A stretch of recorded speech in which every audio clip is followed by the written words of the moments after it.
Hey guys, today I'm going to show you how to craft a block of coal using charcoal in Minecraft.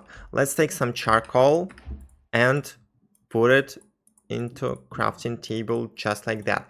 And as you can see, I've just crafted a block of coal. You may ask, how did I do that? Because you cannot craft a block of coal using charcoal in vanilla Minecraft. The thing is, guys, I'm using a data pack for this, and you can download this data pack in my Telegram channel. I gave you the link in the description. You just click download data pack here and you save it on your computer, and after that install to your Minecraft world. You can use this data pack on any version of Minecraft.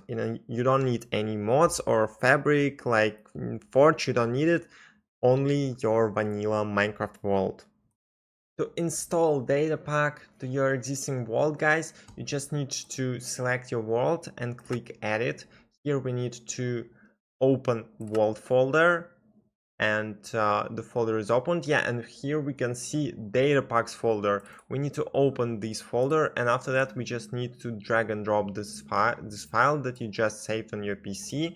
We moved that file to the to the folder, and after that, yeah, that's it basically. The data pack is successfully installed. Thank you for watching, guys. See you next time.